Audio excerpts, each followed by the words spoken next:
welcome to Conversations with Hofane. I'm Hofane Medisa, and today we're talking about the music industry. Again, yes, I know we've featured a few people prior, and today we're looking at the creative power behind the music industry and building a sustainable career behind it. And today I'm joined by Munya Chanetsa. Hi, Munya. How are you? How are you? I'm great. Let's get into you and your brilliance and the many hats you wear and all your accomplishments.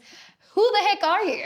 I am Munya Chanetsa. I am the Managing Director at Empire Publishing, as well as the founder of Masters of the Industry, a skills sharing education platform focusing on the business of music.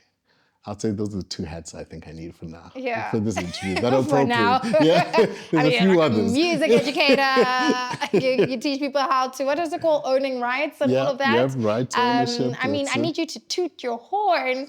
One of the biggest songs to come out of Africa. I know that you played a role in that. Tell us about it. In which one? In Was it Jerusalem? Yeah. Oh, yeah. Oh, yeah. So I'm going to pretend it's not a big song. What is this? Jerusalem. I mean, I was very fortunate to, at the time, well, this is back in 2020 when Non Klebo was one of the rights holders as well as the songwriter and vocalist for the song. And we've actually got a great relationship. I mean, shout out to her. It's her birthday. Actually, it was her birthday yesterday. And she's having a party tomorrow, so that should be fun. But anyway, yeah, I mean, during that time, I was at Sony Music Publishing. I was a manager.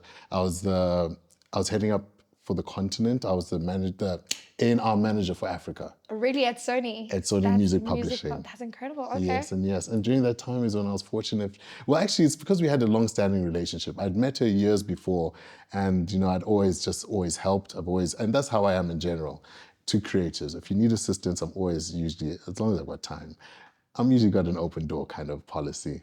And we've maintained a relationship. And now when Jerusalem came out and she needed assistance and getting a publisher, I was there for her. What? In that sense, yeah. I mean, are you a millionaire now? Is that how it works? Yeah, I wish. Soon come. We pray. Yeah. I mean, you've had a somewhat sustainable, I mean, from the outside viewpoint, a sustainable career in the music industry, which is uncommon when it comes to the creative sector. And I think music kind of falls within the creative sector. How does one navigate this space in order for it to be sustainable and kind of view it as a corporate on its own? So I think, yeah, it's just, I mean, when I talk about myself, I mean, obviously, I've been very fortunate. Ultimately, for me, it's just been about working with integrity and doing what I say I'm going to do type thing. If I can't do something, I won't do it. And I think just like those basic, just human principles are what's helped me just keep on progressing in my career. With regards to sustainability of this industry, I think, I mean, there's a number of factors. I think education's a big one.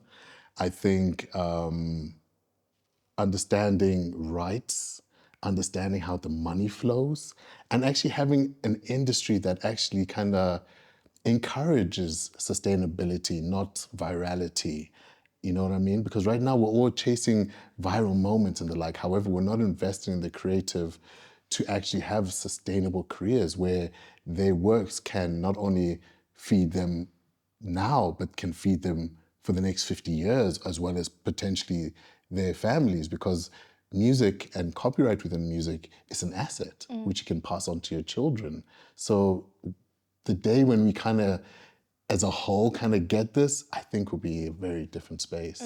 Yeah. I love that. And you've touched on very important factors being copywriting one's music and owning their masters and that sort of thing.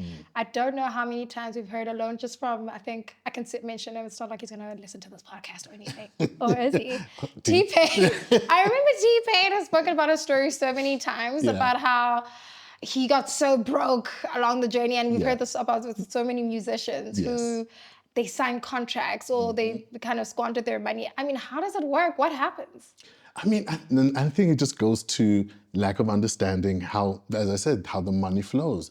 People just... How does it flow though? The problem, well, I mean, there's multiple different revenue streams, I guess. I mean, if I get into that's a whole nother hour. But there's multiple revenue streams. And I think most of the time people are just focused on the main one, which is like performances. I think that's what most creators are focusing. They want to just gig, but they don't understand there's royalties they're missing out on, whether it's from streaming, whether it's from composition royalties, et cetera, et cetera. And that's where we need to start.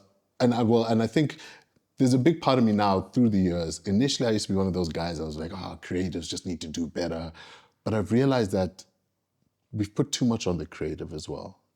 And that's why it's so important for the creative to try and invest in a team of people who actually are looking, whether it's a business manager, legal, having someone bookkeeping, and like it's a business. But the thing is, we don't treat it like a business in this industry. We kind of just go with the flow, try and collect money at the gigs, get paid with a bottle of vodka for performing. Nah, it can't work like that. And until we kind of put these, would I say regulations in place, we're going to continue the cycle just continues. Yeah. I mean, but what do we expect from these people? Because there's, I'm sure there is gatekeeping, but fortunately, I think we're going to tap into your music educator side. Yes, we will. But I do understand there's a lot of information out there. Yeah. But sometimes it's not really specific to us and specific to the region, maybe the Southern African region, as to say, this is the playbook. This is how you can make money. This is how you can ensure that you have structure in your artistry. Yes. So, I mean, I'd love for you to touch on the music educative side of you and what it is that you're doing to assist these artists. So, I mean, that's where Master of the Industry came to play now. My website, www.motiafrica.com. Okay. Shameless plug. But, and that was the purpose of it because, I mean, I think at the time when I started Moti, I'd already been in the industry close to, I think I was just around 10 years. And I was shifting jobs where I was working a lot with the master side of the music. So I was working with the finished song. And then I had an opportunity to work at CAPASO, the Composers, Authors and Publishers Association of South Africa. And that's when this whole world of copyright and IP within music and I thought I knew stuff, but then I was like, man. And then at that moment, that's when I was kind of like, yo, if I've been in the industry for 10 years and I didn't know this whole area exists with this money that you can earn, what chance does, I don't know, Sipo, who wants to start, or Jabulani, or whatever, Tepi, who wants to try and start doing music? It's like, you have no chance. You're just going to keep just following the same pattern. So Moti Africa was my way of trying to provide that kind of, how do you say that, like a string or a path for someone to, or a narrative to say, like, these are the steps. If you just want to even start and you want to take this seriously, these are the steps you need to do from the minute you're in studio. This is what you have to do. You have to make sure you get a split sheet done. Then what happens to a split sheet? I introduced the whole collection management organizations and stuff, the local ones. So it is localized. I talk about them and each of their roles. Then I move on to the team and the key people that you need to have in a team, et cetera, et cetera. So I guess that's how I've tried my best to try and educate more. Yeah, I mean, you sound like you're catering to someone with a budget for those things. So what more for an artist or a creative who they just started posting their content on TikTok and, they're hoping to get viral, but they don't really have a team. And unfortunately, they're in a position where they are susceptible to manipulation and being exploited. So you don't necessarily need a budget because, I mean, it's like a lot of creators that are successful now, like they didn't really have budgets. Like everyone starts from that point. And that's where the education I feel is so important. So, I mean, doing a split sheet, you don't require any budget. You can I've even got a free one on my website that you can access and utilize, a digital split sheet. When it comes to actual advice within a contract, I mean, you probably would require some sort of legal advice for that. Okay, you would need It's budget worth for the that. sacrifice. But it's worth the It's really sacrifice worth because the sacrifice. just the same way, if you're doing any business, so I'm talking, if you're going to be selling bottles of water on the side of the road, you would make sure you have capital so you can buy stock. You know what I mean? You have stock. So it's the same way in my mind with business, with music businesses.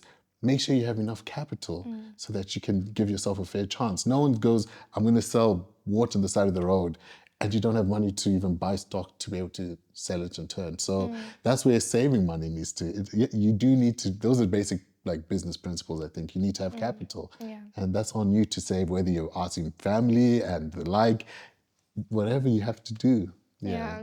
I want us to get back into the main context being how we can build a sustainable career within the music industry. You've been in this industry for so long. You've been in the legal side of things, from publishing, mastering, all of that.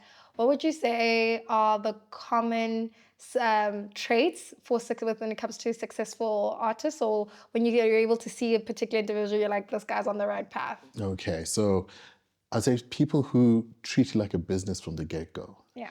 I mean, music is a product of like the business of music. But you know, if you look how, and I'll use an international example, but like someone like Rihanna who started off in music, she started in music, however, she doesn't do music anymore.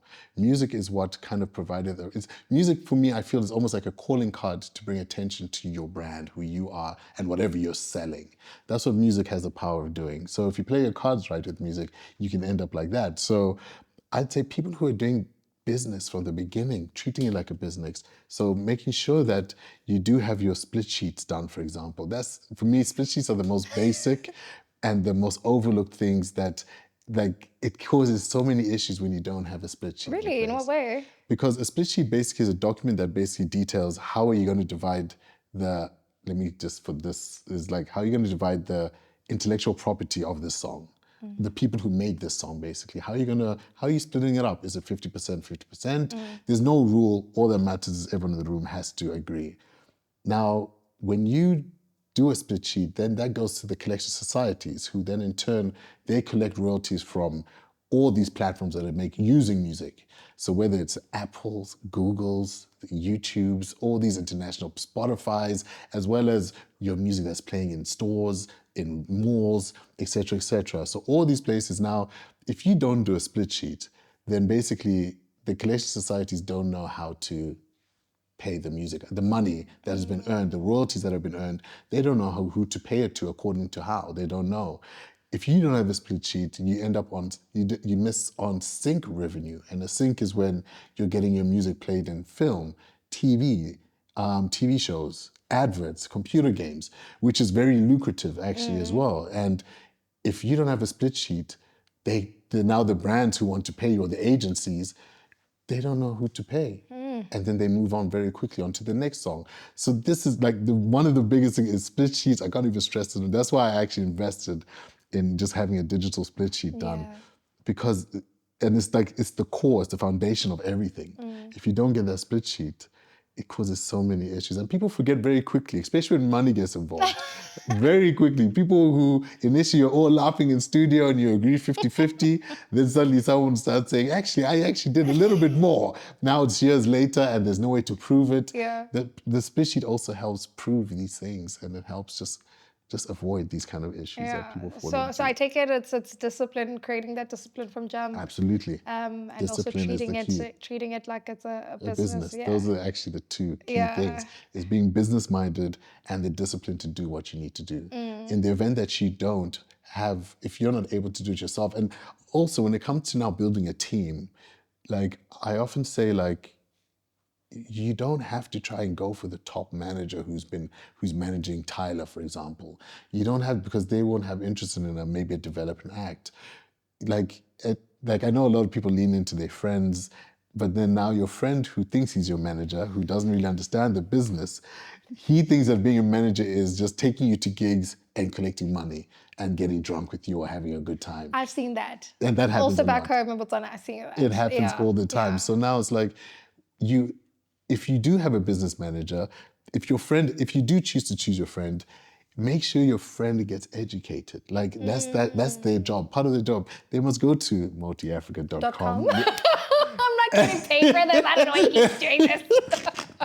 You can go to Moti and learn, at least understand the principles, understand what it is to really be a business manager in this game. Otherwise, yeah, your artists just won't succeed.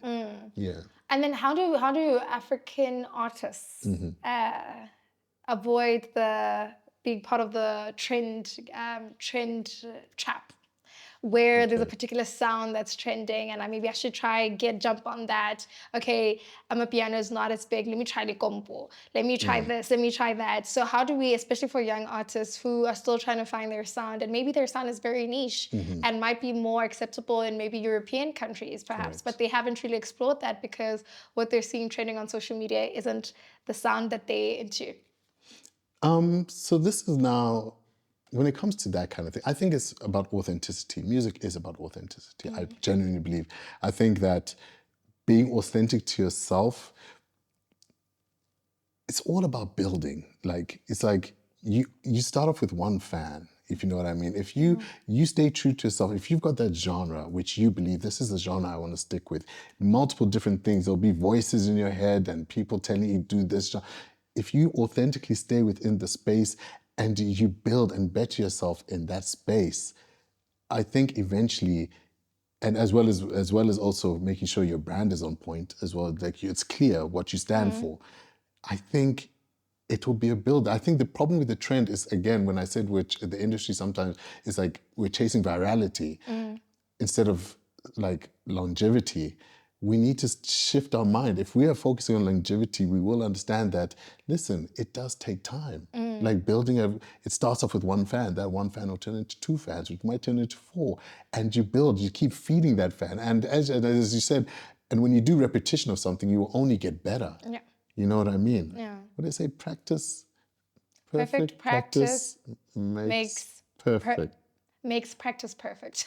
That's the one. Or whatever, You got or whatever it. Maya Angelou say. But that one. Yeah. And that's what it is. And I genuinely believe that's how it is. If you're constantly switching and changing, I mean, even developing a brand is difficult for you because 1 minute you're in this sound. I mean, think about someone like, and I'll just use an internet, like a Chris Brown, for example. He was, for the longest time, he was R&B, I think. Like, he was R&B until he solidified himself in that space. Then he kind of switched over into pop and dance and EDM and rap and stuff. But, he solidified himself first. And I think that's what we need to Kind do. of like Beyonce as well, and how she was Absolutely. able to kind of really transition from these different genres. It's so Absolutely. interesting But that you brought first, that up. Yeah. solidify yourself. Be And like it takes firm. time, right? It takes time. Yeah. But that's what it's about. If you sincerely believe, keep doing what you believe. Yeah. I mean, but I do understand how challenging it may be to listen to you say it takes time and you've been here for over a decade. But also, how am I going to pay my bills? I'm seeing this particular artist and they just came in and already their streams are on 1 million plus and they're getting booked all the time. So I'm sure there's a certain pressure that is really difficult to avoid. And how would you advise one to kind of say, okay, maybe keep that 9 to 5 and then have music on the side? Yeah. Yeah, I mean, that's where it's like, for me, that's where it comes into, don't quit your day job just yet. Like, because as it goes back to the business, you need capital for this business. Yeah. You do need to have capital. I mean, I will admit that when TikTok kind of did democratize music, where at one point I never used to see an overnight like hit and stuff like that, but TikTok kind of did change things. So it can happen, but unfortunately, if you see the careers of most of those artists, It's a gamble, eh? but most of them, for me, it's like those TikTok guys, it's only one track. Yeah. And then you don't hear from them again. Yeah. So it's like, do you want to have the viral thing and be a one-hit wonder that disappears, or longevity where you build your craft and invest in your own craft and stuff? So it is tough and it's not easy, but hey, if this is what you're signing up for. And 15, I mean, now I'm getting close to 15 years, and I think I'm on 15. Oh my I God. think I'm on 15 years. Actually, no, 15 next year. Okay, call me for that party. But Holla. And I'm mentioning party because I see your WhatsApp statuses. I see his WhatsApp statuses. And he's always at these most lavish and exciting parties. There'll be all these artists that I could only dream of being seeing. I'm just like, oh my God, this guy's life. He lived the life of a rock star. That's what happens after being in the industry for 15 years. That's a long time. Sure, that you is know a what I long time, mean? yeah. And it wasn't always like that. Yeah. But I guess you grow, and we're all in that same kind of trajectory. Where do you think we're falling short when it comes to protecting African artists? I think business-minded managers who should be protecting our artists. Yeah. I think there are not enough business-minded people in the industry. Hence why I said, if you are an artist, whoever your manager is, make sure they're getting educated. Make sure they're watching the videos on YouTube. Make sure they are going to the platforms where the information is there. Because, you're doing yourself a disservice. But not only that, on the continent, if you look at the collection management organizations, I think South Africa is like pretty much the only country where we have a functioning collections management organizations, the CMOs, and like and when we don't have CMOs who are meant to be collecting CMOs royalty, are? collection management organizations. So examples would be Sambro, Capasso, RISA, Sampra. I know there's Airco as well. But anyway, so yeah, those are examples of some. But when you don't have these entities and their function is to collect royalties and distribute them to the rights holders. When you don't have those functions, that means the money's not flowing. So that's really a major problem. So a lot of our African artists or creators are losing, they're using millions of dollars, like millions, just because of that, which is crazy. I think even this, I don't know, well, this is something else. I was going to talk about artists or creators who are not registering with the CMOs. So, I mean, you have to actually get registered You have first. to be a member, exactly. Yeah. So you can't be protected if you're not under. exactly.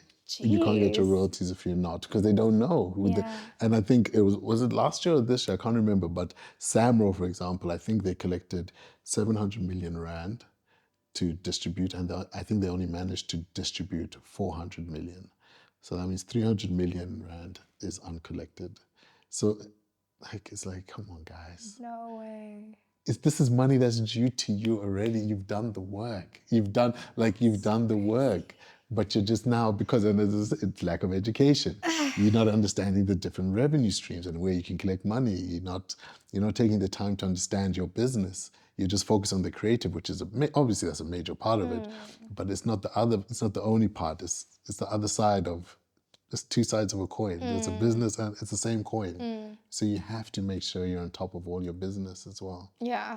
I mean, speaking of collecting money, let's talk about AI music. Who's collecting money there? Are we, is it the person who created the song? I mean, they didn't sing it. They didn't really write the lyrics. They just inserted a prompt, and then this amazing song came out. And I don't want to lie to you, I'm hooked. It's great. I don't know in terms of longevity, but I mean, how does that work? Yeah.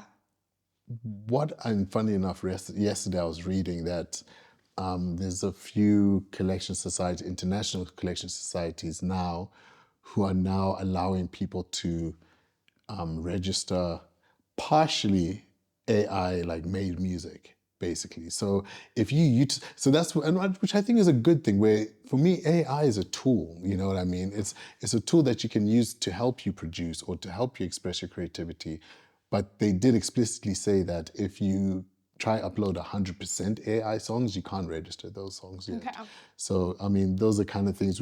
But I mean, it's a moving train right now, where it's all happening, even real time as we speak. Yeah. That's why I said this was yesterday. I read a new article about this. Jeez. That finally they're like, okay, you can use AI to make music. However, you do have to prove that you've also contributed also to it. It's not just 100% AI. Yeah. So yeah, but I mean, yeah, it's a moving train. I remember seeing a video, I don't know if it was Kelani or something, and she said, I think it was her, and she said she will not support AI music. She was so frustrated about it. But I mean, from my viewpoint, I think of maybe someone who doesn't have tools to master songs. They don't necessarily have, the budget to hire a or whatever, and then maybe they use AI to master their songs or to perfect it or something. Maybe they're the ones that sing it, and then they use AI to and that's fine. And that's fine. And that's what they're saying. That's what they're saying. Yeah. They're saying that as long as you can prove that you contributed, it's not 100% AI, then cool. You actually can register that song. I mean, I think AI is a tool, and it will be there. It will help us basically streamline workflow. I think certain elements, when it comes to production, I think AI can be useful. When it comes to mastering your music, I think AI will be helpful. When it comes to figuring out marketing and all that stuff, and marketing plans and all, AI can be useful. So those are the ways that it can help. I think it's something which we shouldn't fear, we shouldn't run away from. We kind of need to embrace it and learn it and see how it can help us. Yeah, but surely it can't replace creativity. I don't think so. Yeah. No, you can't. You always need the human touch, the human experience, and all this. You still always need. It's not like AI is just making music. You know, it's like you still need the human to prompt and to do the things. You know what I mean? For sure. So I don't think AI will ever replace humans. I do think it's a tool that we can use to kind of streamline. I think even AI is gonna help in regards to monetization and making sure people are collecting the royalties and the money they need. Yeah, so I mean, I'm for AI actually. Yeah, yeah. That's interesting. I mean, when I asked you if I could ask you questions about AI, you seemed reluctant. I'm surprised you are for AI. Oh no, I am for it, but no, it just depends. I was just like, what kind of questions are you asking me? That's what I just suss out what you're asking me about Yeah, AI. yeah. So I mean, I've always felt, and this is just personal yeah, thoughts, that fast-paced trends tend to move past us really quickly. yeah, And that's where the longevity kind of gets fizzled out. Same thing, like you said, with sometimes with these TikTok artists, so they release a song and it blows up for like 1 second and then the end and there's nothing to yeah. it. So, I mean, what do you think is just the secret sauce to creating longevity in this really crazy industry? There's so much music out there. Sometimes is your country big enough for you? Will it accommodate you? Can one look outside of the country or the continent to share their music? So to answer your question, absolutely. I think South Africa is a special place. And I'll talk about SA quickly. It's just that, SA is a space where, and not many countries are like this, where so many genres can kind of live within one space. Whether you said Linkompo, there's jazz, there's amapiano, there's house, there's still maskandi, depending on where you go. And there's certain people who are thriving within those industries. There are not many places like that, I think, globally, where there's just such a melting pot and mixture of sounds that can survive in one space. So SA is a special place for that. In terms of, so I mean, internally, I think there are many artists who choose not to even move off. They make their bread and butter here and they're very happy here. You don't really see them traveling, but they're millionaires in Do you know rags. them? Holla. Holla.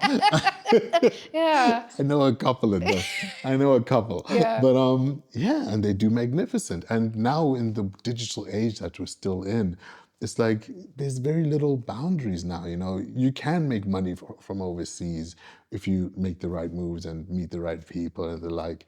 Like it's like we're in a global village now. It's like, yeah, it's not like where you're just stuck within your territory. You can reach out, and you don't even have to look that far. Sometimes I always say is we neglect what we have. So like I always think about the SADC region, and people always talk about, oh, Nigeria has 400 million people in the country, so that's why. But if you think about it, and I was like, if we actually figured out how to kind of, as SADC, if we worked closer together, I think that's like 300 million people, I reckon. Like if we kind of shift our minds and stop complaining, like let's just figure out why can't we build circuits of people who can perform, like proper circuits where you're performing from Zambia to Zim to SA, Malawi, Mozambique, Botswana, and you can build some Namibia, wherever you build that kind. There's so much money in these areas, but we're sleeping. And it's nicer because in other areas they use US dollars, other countries. So, Yeah. but those are the things I think, and that's where, again, I always think the business-minded people, we don't have enough business-minded people to kind of have these conversations, to be like, actually, let's figure that out. You know what I mean? I've never even had a conversation with someone on how to build a circuit properly. And it'll be great. It'll be lovely because it would only benefit, the creators as well as economies and the like. So we'll get there. We'll get Yeah. there. Yeah. In the beginning, you mentioned keyword that I value so much. You said integrity is what helps you kind of operate really more than anything. And I think I've questioned if there's integrity amongst producers and managers, etc. And that's why we have so many artists getting exploited, whether young or old. Correct. Why? I mean, I'd really like us to kind of close with the emphasis on integrity, especially if you want to grow this industry as well. Absolutely. I completely agree. Yeah. Doing what you say, saying what you do. Mean. That's what I was trying to say. But yeah, working with it, I genuinely believe that is one of the reasons why I personally have done well in my career. And this is from the very beginning stage when 2010, when I just kind of started working randomly. I found myself in a record label. Like I just put my head down and I worked. I try my best to deliver however I can. If I make a promise, I'll do it. If I can't deliver, I won't even say that I can. You know what I mean? And you're right, there is a lot of, but it's like a mixture. It's like, and that again, it goes back to not being educated. I think sometimes I don't know if some people do it intentionally or because they just don't understand and they just think, oh, this is mine. I own this because I produced it. And now suddenly you watched when Kanye was going around once and he was uploading his contracts on Twitter and he was like, I want to own my masters. Yeah. That became the new trend. Everyone wants to own their masters. So now I'm a producer because also he's heard Pori talking and Pori said that if you produce in my studio, I own the master. Now people don't understand, they don't understand the context, they don't understand how that should work. They just hear that and now suddenly producers are saying, I own this song and now it's like, that's where the lack of education, I think. You need to understand how does it all work? And as I said, yeah, working with integrity will take you far in general in life. And that's just a life principle I try to live by. Yeah, thank you so much for joining me, Munya. Oh my You're God, this most is welcome. amazing. You're most welcome. Yeah, Thank you. and I mean, 15 years in the industry is nothing Yeah, simple, hey? no joke. Yeah, Trust me, this gray hair used to be all black once upon a time. you know what the Bible says? It's a crown. Gray hairs are a Amen. crown. Amen. Wealth and wisdom. Come on now. I receive. All right. Thank you so much for joining me, and I've learned appreciate so you. much. Thank you. And thank you all for joining us, and we will see you next time.